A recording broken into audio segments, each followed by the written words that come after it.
please. Okay. So let us really start the conference today, and my pleasure to introduce Mikhail Arzhantsev, who will tell us about the flexible varieties images of time space, and he will be here after Gromov. Okay. Thank you very much. First of all, I would like to thank our organizers for inviting me here, for possibility to give a talk. And for me, it's a great pleasure to participate in the conference dedicated to Viktor Matveyevich. I know Viktor Matveyevich for many years from my student time, and I learned a lot from him. It was for me very interesting to see the development of toric topology from the very beginning up to now. This is very close to my research interests. I also still hope to contribute to the theory of polynomial Lie algebra by Buchstaber and Leiken, a very attractive subject. And for our relatively young faculty of computer science, this is a big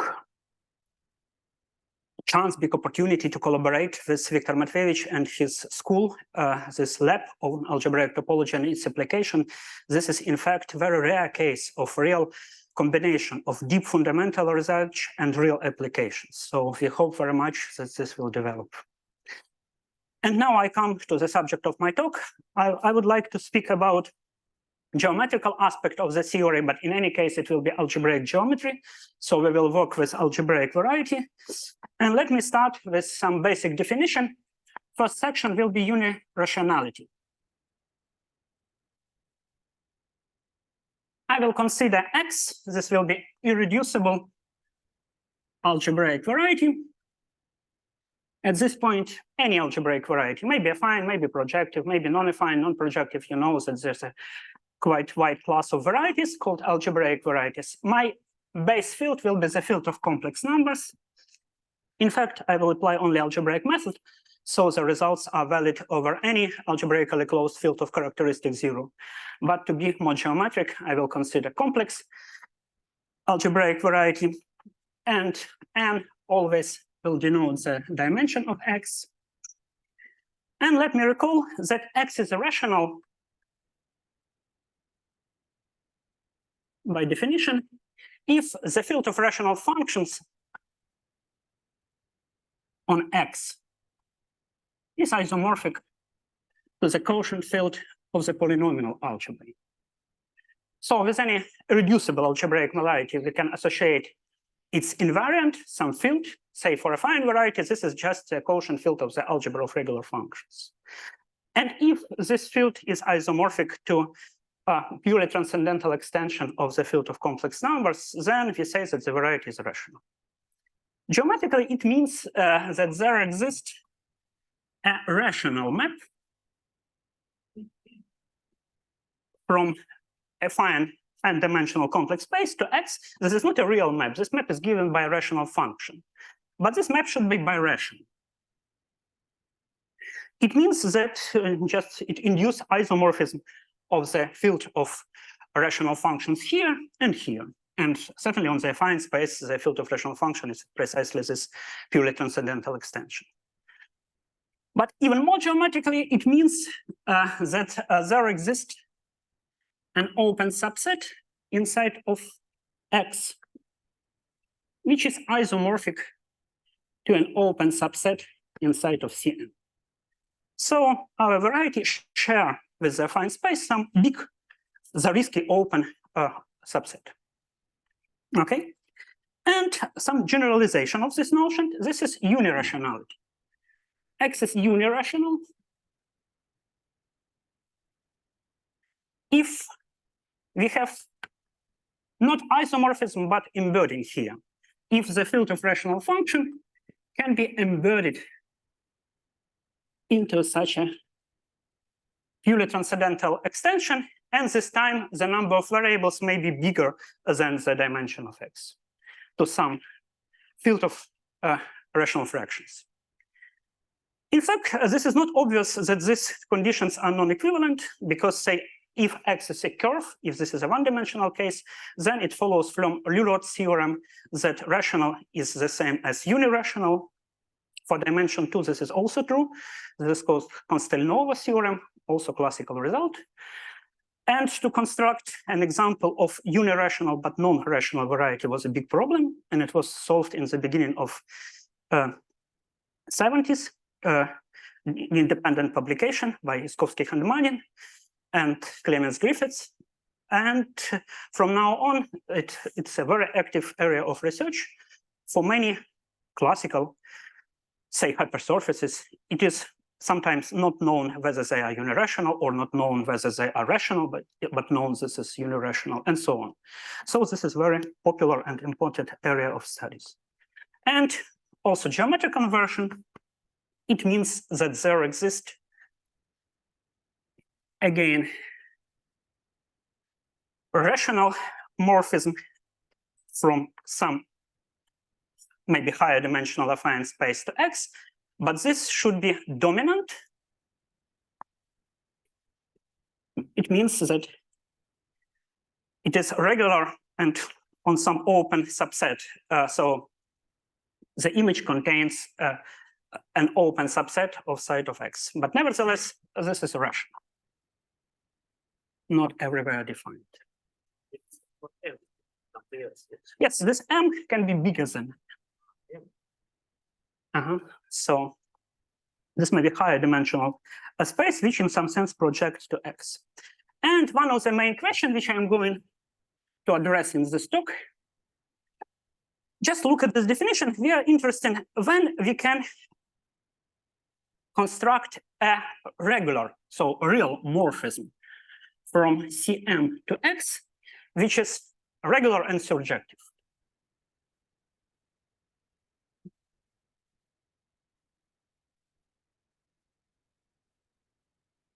Or in other words, which algebraic varieties are images of affine spaces. They are realized as an image of some regular morphism. Certainly, this requirement looks much more restrictive. Clearly, if we have such a morphism, then our variety X is unirational, but it seems unbelievable that any unirational variety will have this property. But one of the results of my talk will be that quite often we can guarantee this. And surprisingly, many varieties can be obtained as images of affine spaces. And why we are interested in such questions? I will give different motivations, but for a moment, just one motivation. How do people construct algebraic varieties? So say if you're interested in affine or projective variety, we just give them by system of polynomial equations in affine space or in projective space. But people who work in this field, they know that this is in fact not suitable way. This is non-symmetric usually. It's difficult to deal with varieties given by equations. And people are looking for other presentations of variety. Varieties can be obtained by construction, say some direct product, line bundles, something like this, blow-ups to construct new varieties from some given basic ones. Or people like to realize varieties as quotients. We already heard such approach in this conference. And this also may be a way to give a variety. So we may say that our variety is given by affine space and a concrete morphism. And so the variety is by definition its image. So the question is how wide is this approach? How many varieties can we obtain this way? And it turns out that many. And so this is what I am going to speak about today. Okay, next blackboard and another pencil. I will go to second part, flexibility. Yeah, I will mention our 10-year-old result, and they will be useful in this talk. One of the main players here will be the additive group of the field of complex number. This is just one-dimensional, in fact, linear algebraic group. It may be realized by matrices. If you like, we may consider this as a set of matrices of this form. And this is unipotent.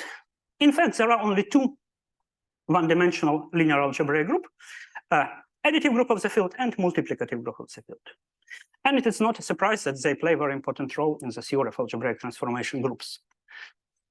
So I consider such an additive group, and I consider some variety X and all possible actions of my group on X. And then I construct a subgroup, which we call special automorphism group. This will be a subgroup generated by all GA subgroups in the automorphism group. So I consider all possible action of this additive group. There may be very many such action or no such action. But in any case, any such action defined as subgroup inside of the automorphism group. And I just generate as an abstract group a subgroup by all these GA subgroups. This is easy to see that this is a normal subgroup. Say in the case of a affine space, this is a proper subgroup, but very big. And we are interested in this because we would like to give the following definition. Let me say that variety X is flexible if I have the following condition. If for any point X in the smooth locus, in the regular locus of X, so my variety, this is algebraic variety, it may have singular point or smooth point. Smooth point always form a Zariski open subset. So for any smooth point on X, the tangent space at this point is generated by tangent vectors to GA orbits. So what I mean, you have your point, and you consider all possible GA action and all orbits of this action passing through your points X, something like this. And you take all tangent vectors to these orbits. And the condition is that this vector generates the tangent space at every smooth point. And theorem, which we proved together, this is a team of 5 persons, Planner, Kaliman, Kuchabauch, and Zaidenberg. 10 years ago, it tells us that if X is irreducible and quasi-affine, in fact, we prove it for affine variety, just for 0 sets of system of polynomial equations in affine space. But later it was generalized to a bigger category of varieties, quasi-affine varieties. These are just open subset inside of affine varieties, but you can consider only affine case. Then the following conditions are equivalent. First condition is that this group, special automorphism group, acts on regular locus on the set of smooth point transitively. So it means that you can move by a special automorphism, in particular by some automorphism, any smooth points to any other smooth point. Second equivalent condition is that this action is infinitely transitive. It means that you can move not only any point to any point, but any tuple of different points, any pair of different points to any pair of different points, and a triple of different points into any triple different points, and so on. So this equivalence means that transitivity implies infinite transitivity. In fact, this is very easy to construct a counterexample to the statement, because you can take just a fine line. And in this case, this is a flexible variety, and the automorphism group acts transitively, but not two transitively, but not three transitively. So we don't have here infinite transitivity, but here this is the only counterexample, and we should ask that the dimension of X is at least 2. So starting from dimension 2, always transitivity implies infinite transitivity. And third condition is exactly this flexibility. X is flexible. So there is some, not really infinitesimal, because here we speak about global orbits, but nevertheless something can be said in terms of tangent spaces. Okay, so we have this equivalence, but the question is whether there are varieties which satisfy this condition. Maybe these conditions are equivalent, but maybe this is an empty set of varieties.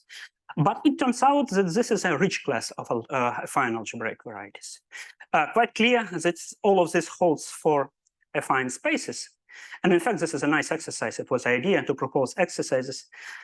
So for those who know what is an interpolation polynomial, it's quite easy to prove that on a finite space starting from dimension 2, you can move any finite tuple to any finite tuple of the same cardinality by automorphism of the affine space. Well, this is just an exercise, but it turns out that this class of flexible variety includes homogeneous spaces of semisimple algebraic group. It includes all non-degenerate affine toric varieties, and it includes many cones over important projective varieties, and so on. And this is now also quite active area of study. People prove that this or that affine varieties are flexible.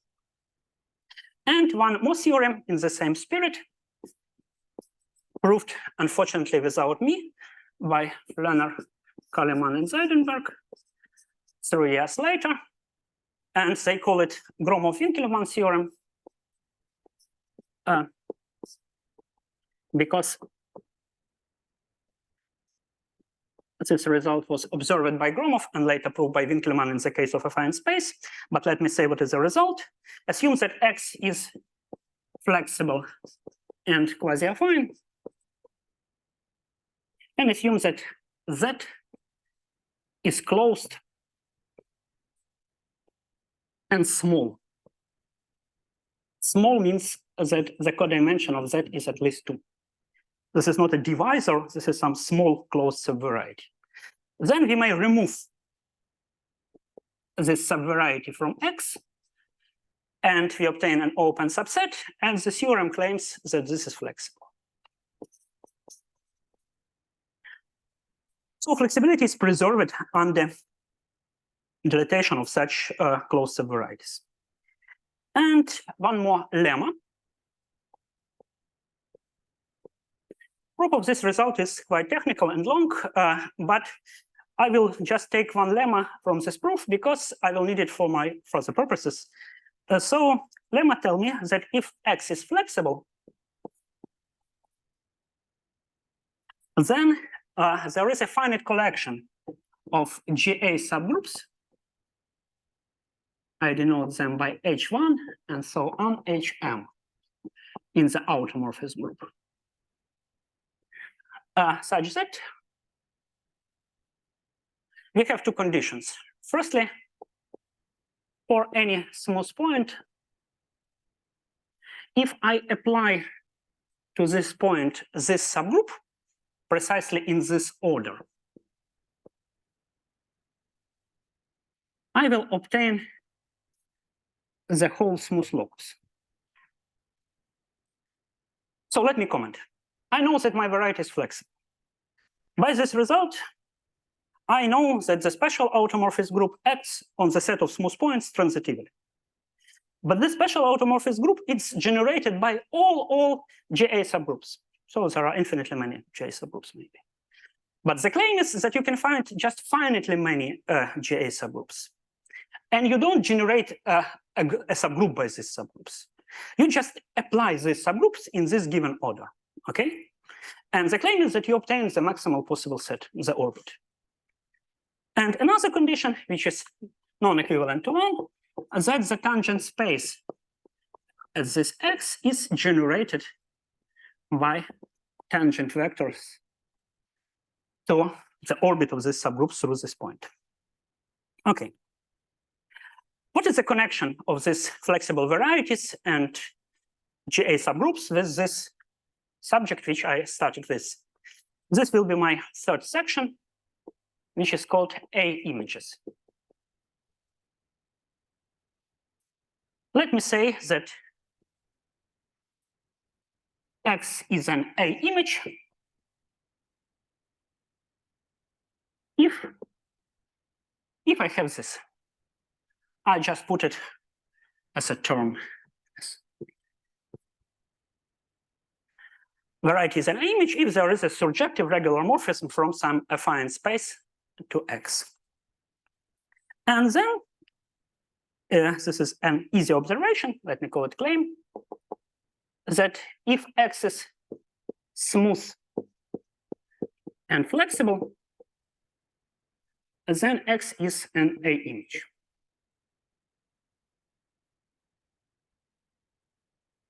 So any smooth variety which satisfy my equivalent condition, and there are many such varieties, I can obtain as an image of some morphism from affine space. And the reason is very simple. I just construct this map in the following form. Point here is an M tuple, and I send it to H1 of A1 and so on, HM of AM, X on X. So my subgroups are GA subgroups, so they are parameterized by elements of ground field. I put these arguments here and apply this product to X. And the image is the whole X, so this the map is surjective. Okay, but it turns out that the class of this A images is much wider than just flexible varieties, because flexible varieties, this is a very strong restriction. You have a big automorphism group which acts transitively on the regular locus. And generic varieties, they don't have any automorphism. So let us hope that the class of A images each is much wider. But what are restrictions on A images? If X is an A image, then I have at least three restrictions. Firstly, X is irreducible, because this is an image of a reducible variety affine space. But this is not a problem. I ask for this at the very beginning. Second condition, if I consider regular functions on X, and I may consider regular functions not only on affine variety, but on any variety. On projective variety, if it is connected, then regular functions will be only constant, but nevertheless, I can consider regular functions for any variety. And if I consider invertible elements in this algebra, then this should be only constant function. No non-constant invertible functions, non-constant invertible polynomial. In general, this is not always the case. If you consider hyperbola xy equal 1, then x and y are invertible. But so this is some restriction for the variety. Why it is true? Because if you have invertible function here, you can lift it to an invertible function on the affine space. And here, the algebra of regular function is a polynomial algebra, and only invertible polynomials are constant. So this is quite clear. And condition number 3 is that X is unirational.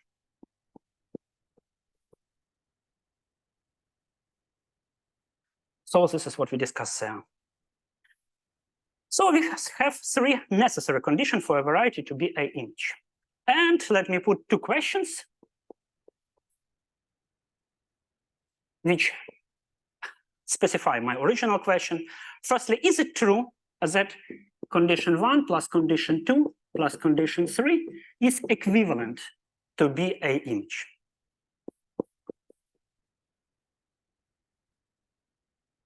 And this is look very strange. Certainly, you can ask any question you like, but this is look no chance, because this is so weak restrictions, and to guarantee that they imply that there exists a surjective morphism from affine space, no chance. And question number 2 is no. I will prove that this is almost true, and this is just to motivate the audience to listen what I'm talking about. Okay, so when we started to think about this, it looks like a very stupid idea, but it turns out that this is almost true. Okay. Whether X is supposed to be affine. No, this is a question for general varieties. This series of results, this flexibility, this is about a affine case. You define flexible, right? For any variety. For any variety, say for flag varieties. For flag varieties, you will have this property. This will be flexible in this sense. But for projective variety, no chance to have infinite transitivity. Because for projective varieties, the connected component of the automorphism group is a finite dimensional algebraic group. So this is, in fact, it's known this is at most transitive, only for projective variety.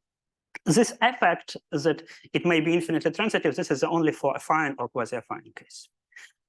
But we would like to study this property to be an image for any variety. Okay. Okay, let me take one more sheet.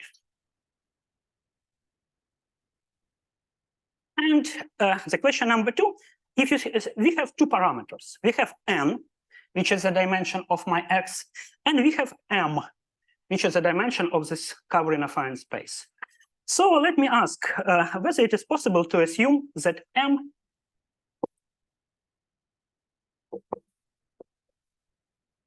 if we may cover our variety by some affine space, may we cover this variety by affine space of the same dimension as x.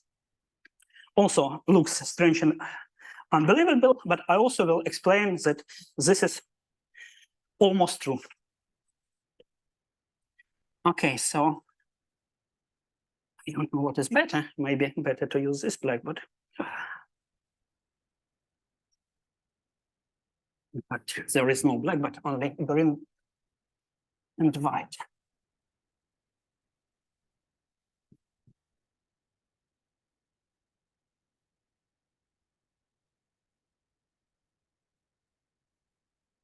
Okay.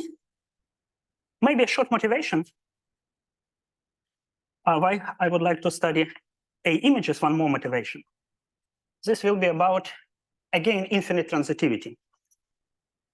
So for varieties with a small automorphism group, no chance to have transitivity properties. But there is some substitute. Let me consider the endomorphism of X. This is just a semigroup of all morphisms from X to X.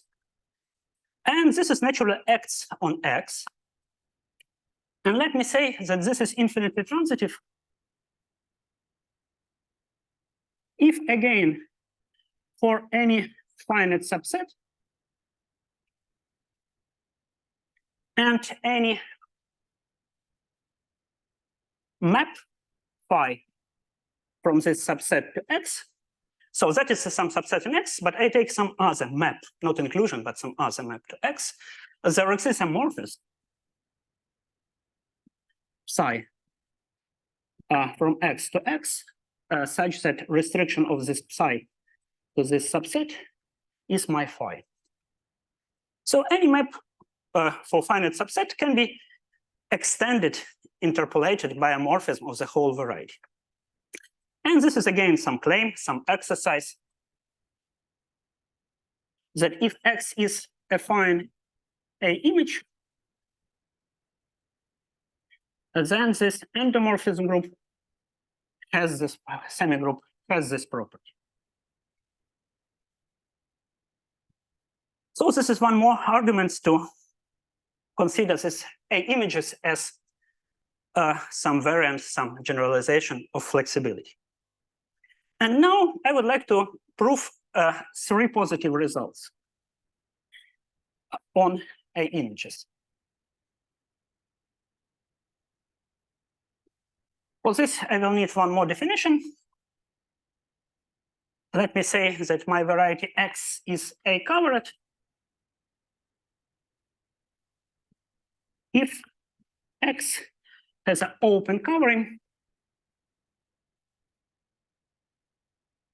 such that each open chart is isomorphic to a affine space. So if you remember, what is an algebraic variety? Algebraic variety is a topological space which is covered by open subset, and this subset should be affine varieties. But what do we remember from algebra, from differential geometry, say? What is a smooth manifold? This is a variety which is covered by affine charts which are isomorphic to affine space, right? So let us apply this naive definition to algebraic geometry. Let us take algebraic varieties which are covered by affine spaces. Certainly, this is not arbitrary variety. This is automatically smooth. This is automatically rational. But even this is not sufficient. This is quite specific varieties. But nevertheless, they are good. And I have some results, say, examples. Firstly, if X is a smooth projective surface.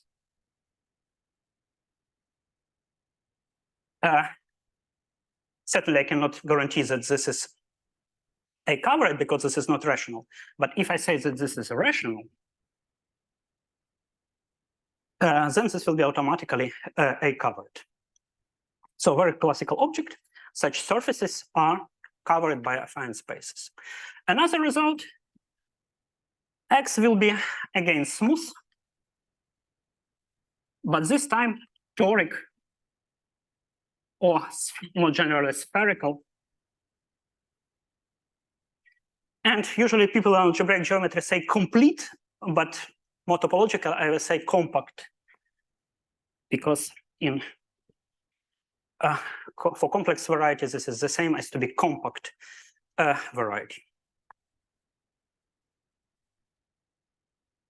Any smooth complete toric variety is covered by affine spaces. This is quite obvious. For those who know what are spherical varieties, this is also true, but I will not explain now this. And we also proved with such a Perepechka and Hendrik Zeus that this is also true for smooth, rational, compact T varieties of complexity 1. So this is one step out from toric case when generic toric orbit has codimension 1. Okay, so we have quite many examples of these I-covered varieties. And now 3 positive results. This is the theorem, which I proved previous year, is the following. For this X, first statement, X is A-covered,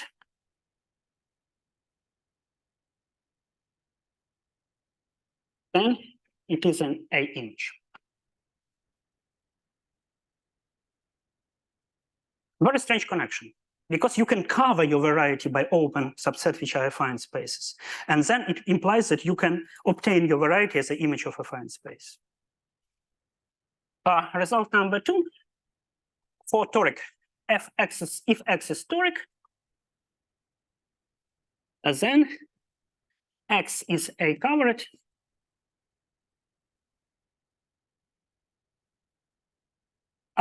we have this condition too. If and only if there are no non-constant invertible functions. For toric varieties, this is quite clear. What does it mean? It means that you cannot split your variety as a product of some torus and some complementary toric variety. So in some sense, it means that almost all reasonable toric varieties are images of affine spaces. And finally, if X is a homogeneous space of some semisimple group, for example, special linear group, then X is A-covered.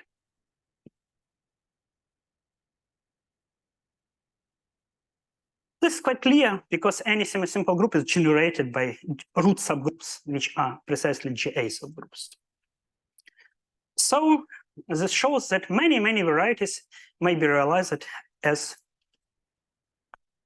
A images. But in any case, these are just examples. And general theorem, which I'm going to present today,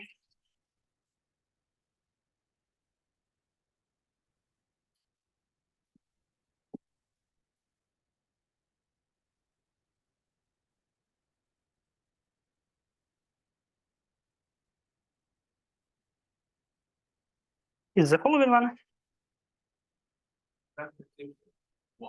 Sorry? This is only an implication, right? Oh, sure. All these varieties are reducible by assumption. I'm just asking if your variety is an A image, it doesn't imply that it's A-covered, right? Sure. Because we can make many singular varieties as A images. You may realize unirational but non-rational varieties as A images. And A-covered means rational. Many restrictions. So this is a narrow class. Okay, so the main result which I'm going to present today, this is a theorem from our this year joint work with Shulim, Kaliman, and Mikhail Zaidenberg. And it tells that if X is a compact algebraic variety,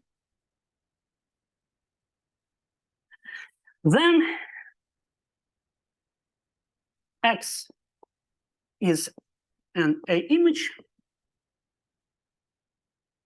if and only if X is unirational. So for us, it's a very surprising result for compact varieties. For compact varieties, we always assume that this is reducible. For compact varieties, there are no regular functions.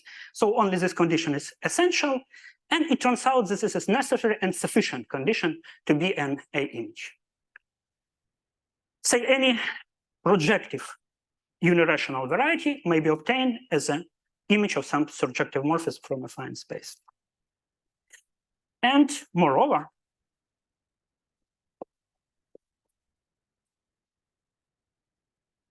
you may assume that the dimension of the space above is n+1, so one higher than the dimension of X. Here we use construction from the work of a Japanese mathematician Kusakabe, which also appeared at this time. But what is even more surprising is that we can guarantee even stronger that m is equal to n. And this is a result of Forstnerich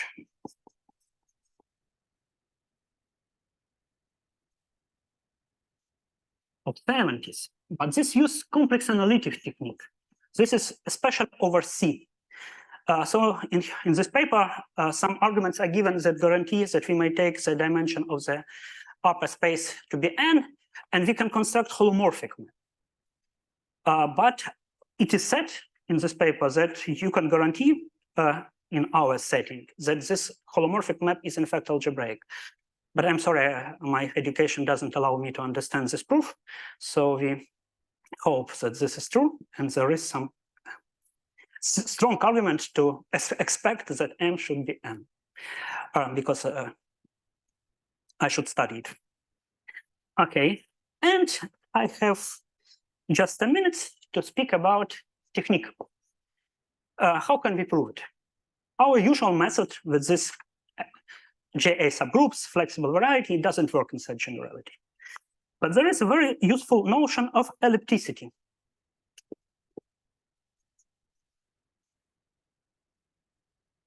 Which was proposed by Mikhail Gromov in '89. This is not hyperbolicity, but ellipticity. And this is quite original definition. I will tell it, but it needs some short preparation. Let me say that a spray of rank R over a smooth algebraic variety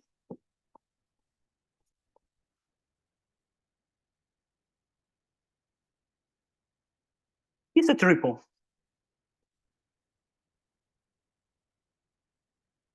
E and S, where this E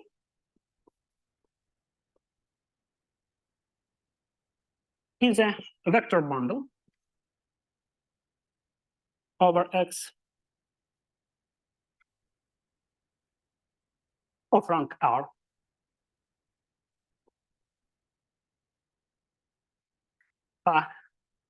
And my P is this projection. And this last component, S. Funny thing, this is a map of the same vector bundle to the same X. And we even assume that it agrees with the projection on the zero section, where that is zero section. So you consider some smooth variety, you consider some vector bundle, and you consider some other map from the total space of your vector bundle to the variety. And on the zero section, it will be the same as your original projection. But we say that this spray is dominant at a point x on x if the restriction of this S to the fiber of your vector bundle at this x, it maps from the fiber to x, should be dominant at x. So this is somehow counterintuitive. Imagine you have like a vector bundle, total space. You have projection on your original varieties. Fibers are vector spaces. And spray, this is a way to put down these fibers on the variety. So any fiber go not to a point, but it maps dominantly on the base, on the variety. Okay, so maybe looks strange, but nevertheless, it turns out very useful. And now, connected, right? So I will explain it.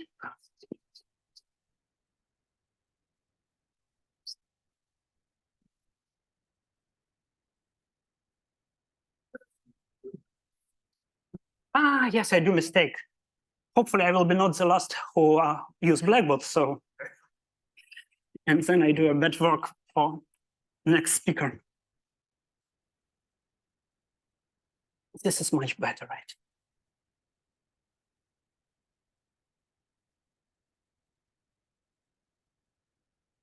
Okay, so let me say that X is elliptic. If there exists such a spray, which is dominant at any point X. So this is elliptic variety. This is a way to put some vector bundle dominantly on the base at any point. Surely, if it is elliptic, then this is rational, unirational, not necessarily rational, unirational, because you have this dominant map from affine space. And again, claim, just to understand how it happened. Let me say that if X is smooth and flexible, then X is elliptic.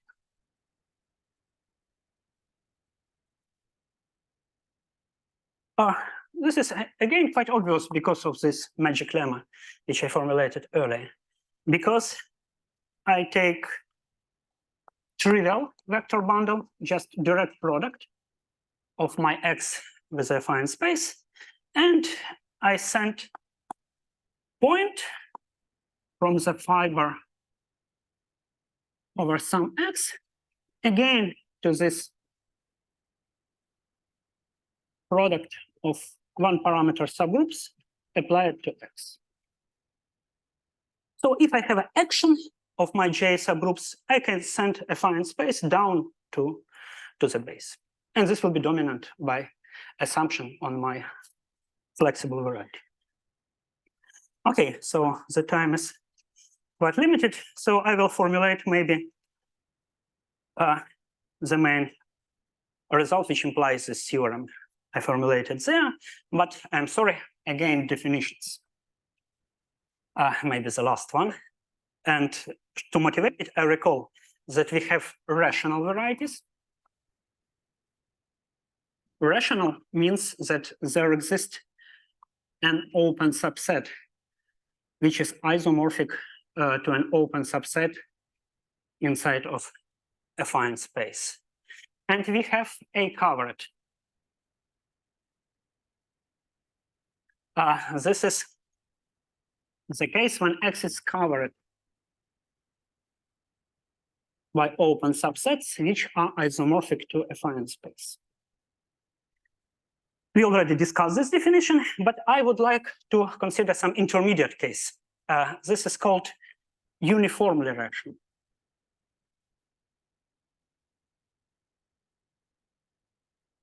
This is the case when X is again covered by open subset. But this time, these subsets are not isomorphic to affine spaces, but isomorphic to open subsets in the affine space. So this is really intermediate. For rational variety, you have just one open subset, which is isomorphic to an open subset of affine space. And here you ask that any point admits such an open subset. And in fact, it was asked by Gromov in his original paper.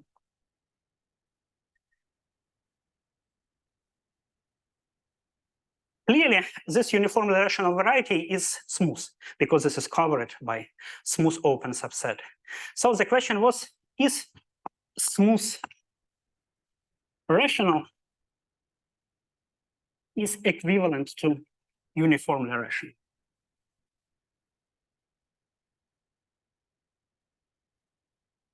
And this is open. There are several publications. This is quite a popular question in algebraic geometry, but no answer up to now. Looks reasonable, so should be true. Okay, but what? And one more theorem proved by Gromov,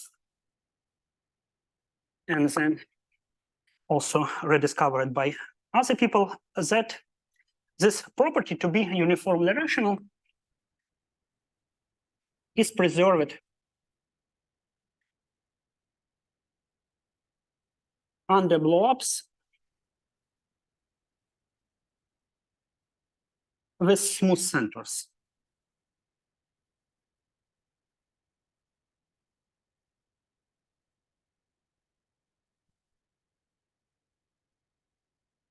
So what people are looking for, they're looking for notion construction which are stable under natural operation.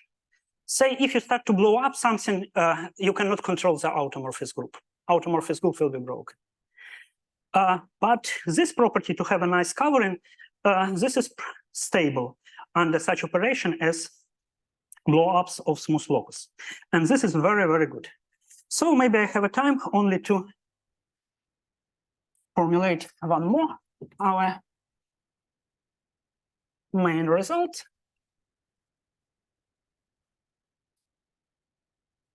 Theorem, again by us, that if X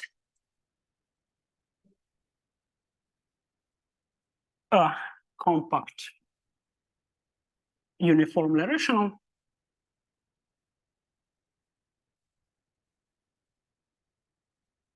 then it is elliptic.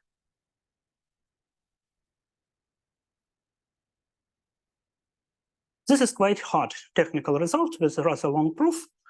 So we can guarantee that such a covering, as is still here, implies that we have this property with vector bundles as in the definition there. And very last words about how to prove this theorem.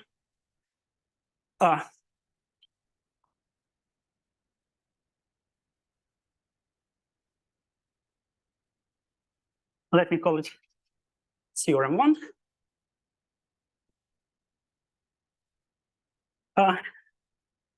Just as I know that X is unirational,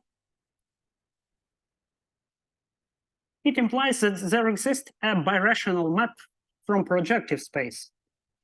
Sorry, not birational, but rational dominant.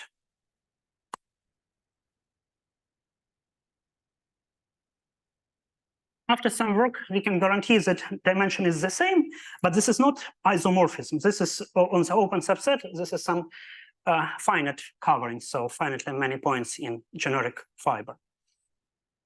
But after this, we can do what is called Hironaka construction, something like desingularization. We have this our map. And then we can find finitely many blow up with smooth center. such that this morphism and this morphism will be regular. So we can find something above, which is obtained from Pn under some desingularization in some sense, but this is smooth, no sense, but the same type of construction. You blow up some smooth subvariety and you construct a regular morphism which corresponds to your original rational morphism. But this blow up with smooth centers, they preserve unirational uniform rationality. So this is still uniform rational. And by this, our theorem, this is elliptic. And then one can prove that any elliptic variety, this is quite not so difficult, is an affine, is an image of affine space. So you can construct some surjective morphism from affine space. And then going this way, still we have surjective morphism, we obtain that X is an image of this affine space, and the result is done. So thank you very much. Yeah.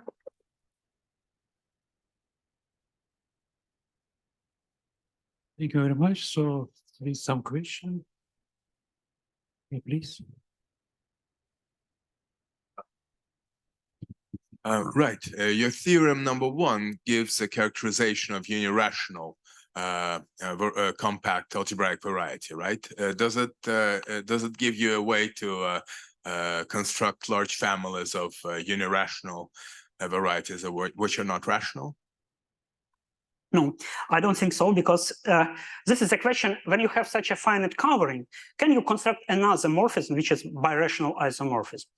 I don't see how it's connected. This is a very difficult question to prove rationality from unirational. Thank you. Please.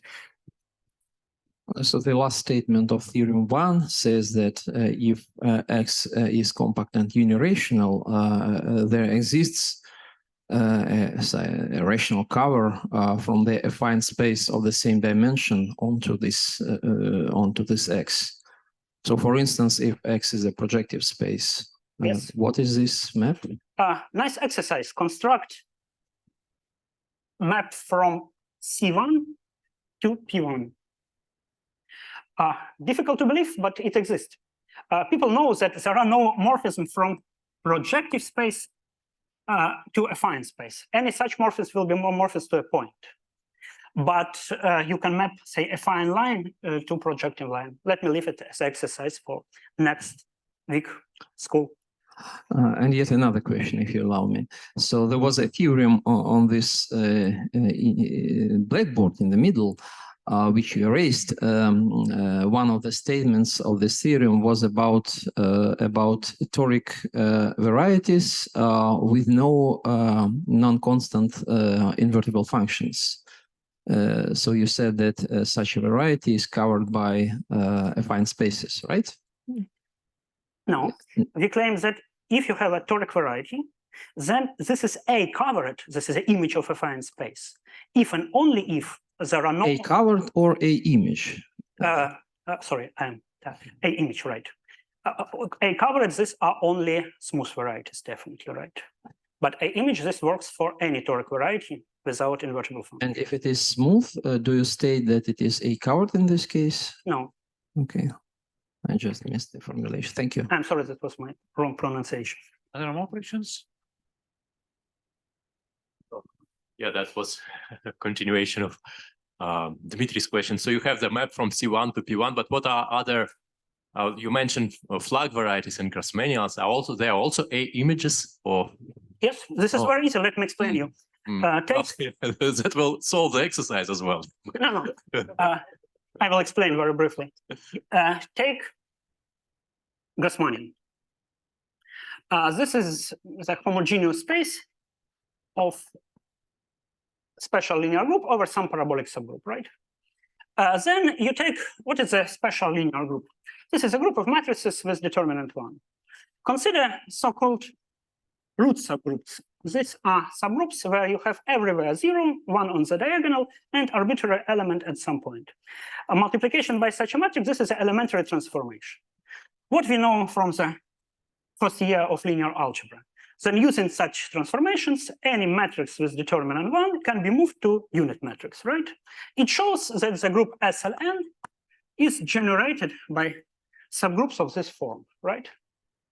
So such subgroups act transitively here on the SLN by left multiplication. But then they act transitively here. And this gives you a morphism from a finite space. Dominant. Even surjective, Subjective. because this is a homogeneous space. So for this to be an image, this is important that this is not dominant, but even surjective. Yeah. And also, if you, another one is just why it's called elliptic. I don't know. Okay. Maybe here in the audience there are people who met Mikhail Gromov. Maybe it's good to ask him because, in fact, parabolic are missed up to now. There is ellipticity, hyperbolicity, and no parabolic, but no comments. I don't know. There are no more questions, so let's send speaker again. Thank you very much. Very good exercise. So now it's time for coffee. So we resume at 20 past 11.